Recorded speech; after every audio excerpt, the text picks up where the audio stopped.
पहली रात, the first night. कहानी की शुरुआत नैरेटर के अकेलेपन से होती है। वो सेंट पीटर्सबर्ग की सड़कों पर अकेला घूम रहा है। वो शहर के मकानों और दीवारों से बातें करता है, क्योंकि असल जिंदगी में उसका कोई दोस्त नहीं है। वो खुद को एक ड्रीमर, स्वप्नद्रष्टा कहता है, जो सिर्फ किताबों, ख्यालों और कल्पनाओं में जीता है। तभी उसकी नज़र नेवा नदी के किनारे बने एक पुल पर पड़ती है, जहां एक लड़की नास्टेनका रो रही होती है। वो उसकी तरफ बढ़ता है, लेकिन वो डरकर भागने लगती है।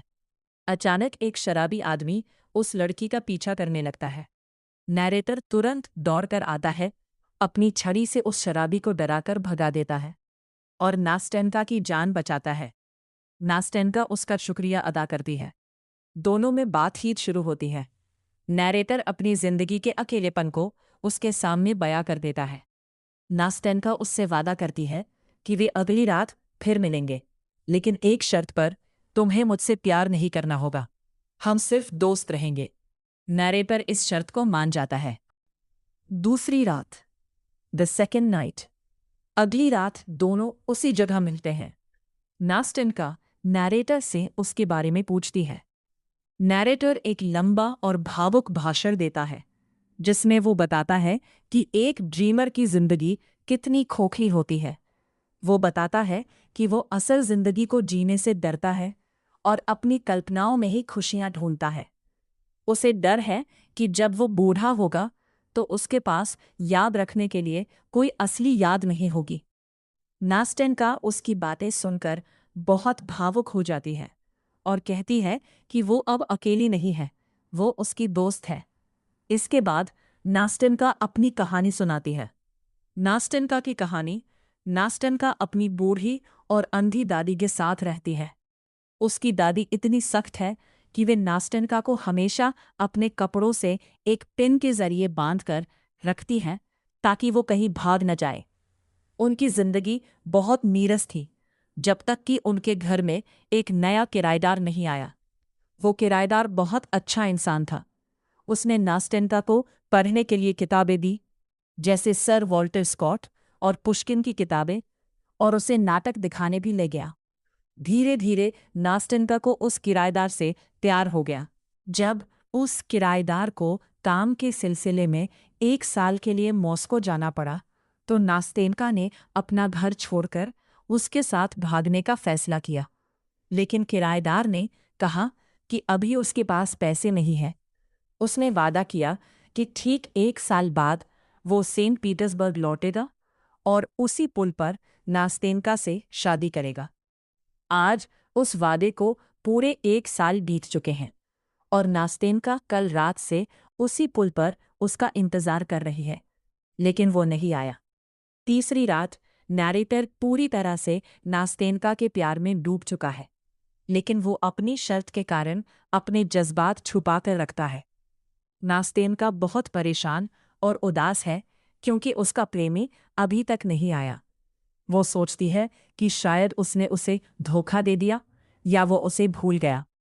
नैरेटर एक सच्चे दोस्त की तरह उसे सांत्वना देता है।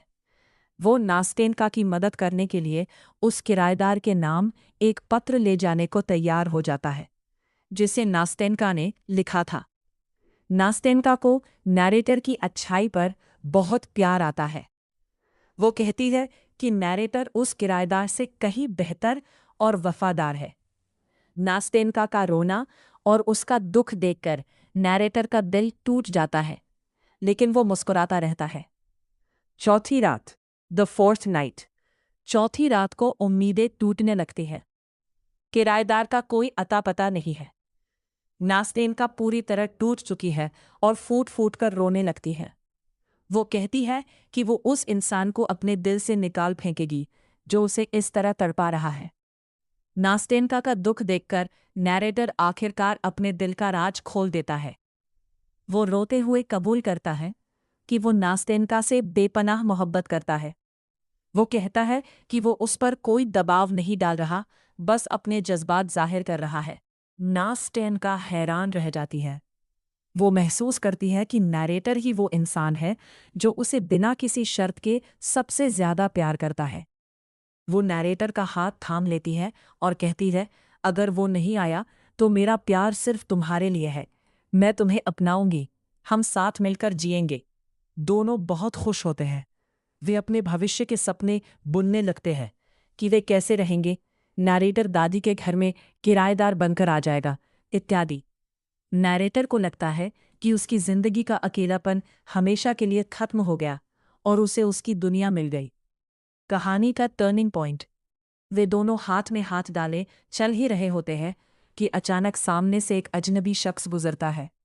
वो रुकता है और नास्टेनका को देखता है। वो वही किराएदार था। नास्टेनका उसे देखते ही जोर से चीखती है। नैरेटर का हाथ झटक देती है और दौड़कर उस किराएदार के गले लग जाती है। वो खुशी से पागल हो जाती है, लेकिन कुछ कदम आगे बढ़ने के बाद वो अचानक रुकती है, पीछे मुड़कर नैरेटर की तरफ दौड़ती है। वो नैरेटर को कसकर गले लगाती है, उसके हाथों को चूमती है और रोते हुए माफी मांगती है। फिर वो अपने प्रेमी का हाथ पकड़कर अंधेरे में गायब हो जाती है। नैरेटर वहीं अकेला खड़ा रह जाता है। सुबह, द मॉर्निंग। उपसंहार। अगली सुबह बहुत उदास और धुंधली है। नैरेटर अपने उसी पुराने, बदसूरत और अकेले कमरे में जागता है। खिड़की से बाहर देखने पर उसे सेंट पीटर्सबर्ग शहर भी बूढ़ा और उदास नजर आता है। उसे नास्टेनका का एक खत मिलता है।